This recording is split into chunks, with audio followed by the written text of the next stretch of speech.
Welcome everyone to this comprehensive explainer. If you're a medical student, a resident, or honestly, just someone fascinated by the sheer complexity of our body's fluid dynamics, well, you're in exactly the right place. Today, we're setting the stage for a zero-emission, full clinical deep dive into hypernatremia and diabetes insipidus. We are going to build a complete clinical map together, and I mean complete. We're not skipping a single mechanism, formula, or etiology here. So, let's get right into it. Okay, let's dive into this agenda and see how we're mapping things out. We're starting with the foundational math of hypernatremia and water deficit, then jumping into diabetes insipidus core concepts. From there, we'll break down central versus nephrogenic etiologies, look at exactly how to diagnose central DI, unravel the fascinating triphasic response, and finally, map out specific clinical situations. All right, kicking things off with Section 1, hypernatremia and water deficit. Before we can even touch the disease states themselves, we really need to nail down our baseline definitions and the math governing total body water. To ground us, here's the hard and fast clinical definition. Hypernatremia is a serum sodium concentration greater than 150 milliequivalents per liter. Now you might be wondering, why are we tying this so tightly to neurosurgery? Well, in neurosurgical patients, this dangerous spike in sodium is most often seen directly in the setting of diabetes insipidus, where the body is just inappropriately dumping free water. Now, before we can fix a water deficit, we have to calculate how much water is actually left in the tank. Since normal total body water, or TBW, is about 60% of a patient's usual body weight, we use this exact formula to estimate their current TBW. We take the ideal sodium level of 140, multiply it by 0.6 and their normal weight in kilograms, and then divide that whole thing by their current elevated sodium level. And this brilliantly illustrates exactly what we need to put back. The free water deficit formula tells us the precise volume of water the patient is missing. You just take their current sodium, subtract the ideal 140, divide by the current sodium, and multiply that fraction by 60% of their usual body weight in kilos. It's precise, it's mathematical, and honestly, it is absolutely vital for patient safety. But here's the catch. Once you calculate that number, you can't just open the floodgates and rush the fluids in. The clinical danger here is incredibly grave. We have to replace this water slowly to avoid exacerbating cerebral edema. The strict rule? Replace exactly 1/2 of that calculated water deficit over the first 24 hours. The rest is given very slowly over the next 1 to 2 days. And naturally, if this is true DI, you also need to make a judicious replacement of that deficient ADH. So, now that we've securely mapped out the math, let's transition right into Section 2, Diabetes insipidus core concepts. All right, here are the absolute non-negotiable core concepts of DI. First up, it's driven by either low levels of antidiuretic hormone, ADH, or, more rarely, your kidneys just ignoring it. This causes a massive output of incredibly dilute urine. We are talking an osmolality less than 300 or a specific gravity under 1.003. This leaves you with normal or high serum osmolality and high serum sodium. Clinically, these patients develop a wild, intense craving for water, especially ice water. And the ultimate danger if we mismanage this? Severe dehydration, hypernatremia, and devastating brain shrinkage that can literally tear blood vessels, causing an intracranial hemorrhage. Now, what's really fascinating here is the history behind the names. Way back before modern lab tests, physicians diagnosed diseases by, well, tasting the urine. I know, gross, right? Insipid literally translates to no taste, because the sheer volume of lost water completely washes out the electrolytes, diluting the urine to nothing. Compare that to diabetes mellitus, which means sweet, because sugar is literally spilling out into the urine. With those mechanics locked in, let's move to Section 3, central versus nephrogenic etiologies. Basically, where is this actually coming from? There's a very sharp anatomical divide here. Central, or neurogenic DI, is fundamentally a brain problem. You've got subnormal levels of ADH caused directly by dysfunction up in the hypothalamic pituitary axis. This is the classic neurosurgeon's domain. Nephrogenic DI, on the flip side, is a kidney issue. The brain is pumping out ADH just fine, but the kidneys are putting up a wall. They have a relative resistance to it. Let's break down those central DI causes point by point. It can be familial, usually autosomal dominant. It can be completely idiopathic. It's very often post-traumatic, springing up from severe brain injury or iatrogenically after pituitary surgery. And of course, tumors play a massive role, specifically things like craniopharyngiomas, metastatic lesions, and lymphomas infiltrating the axis.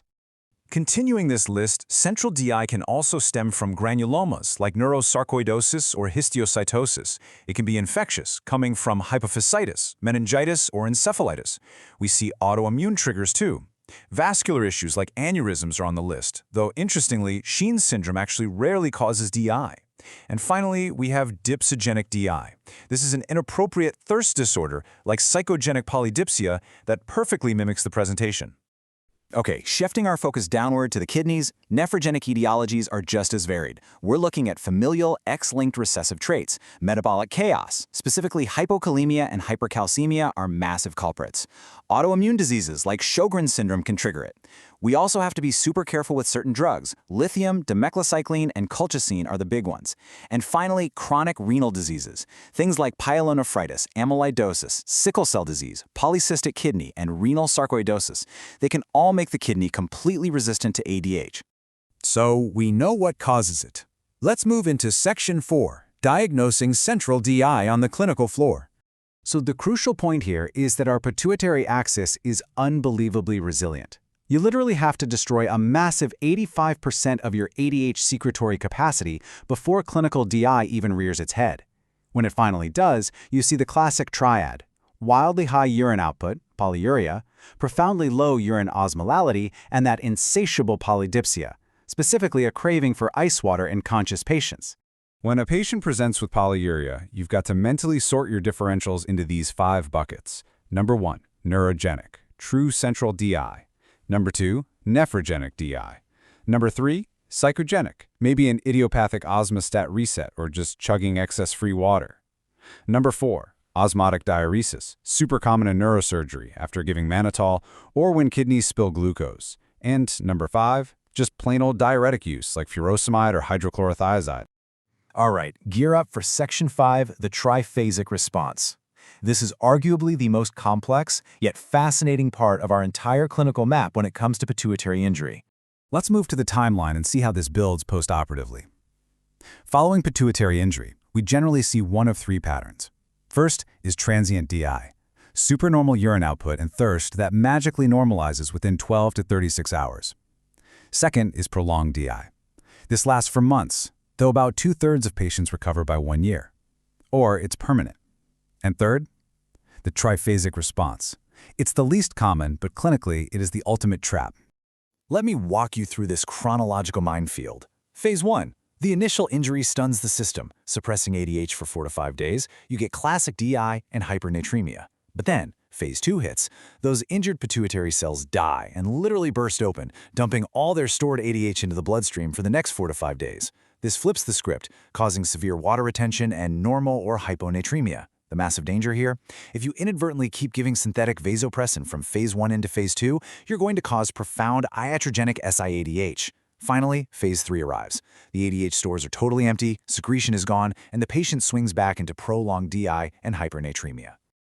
All right, home stretch. Section 6, specific clinical situations.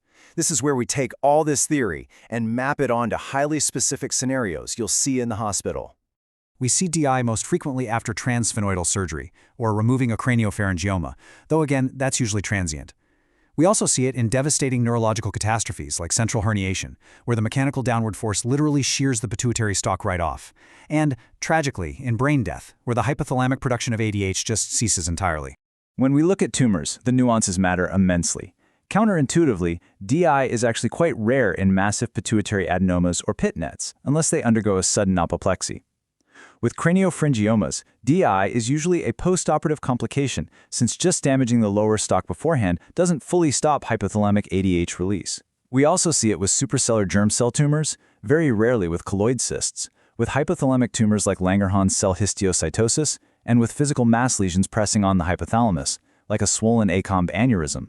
Wrapping up our exhaustive clinical map, DI can pop up following severe head trauma, primarily if they've suffered basal or clival skull fractures. It surfaces with nasty infections like encephalitis or meningitis. It can absolutely be drug-induced. Ethanol and phenytoin directly inhibit ADH release, and interestingly, giving exogenous steroids can sometimes unmask DI by correcting adrenal insufficiency while simultaneously inhibiting ADH. Finally, keep an eye out for granulomatous diseases like Wegener's and neurosarcoidosis, and inflammatory conditions like autoimmune hypophysitis.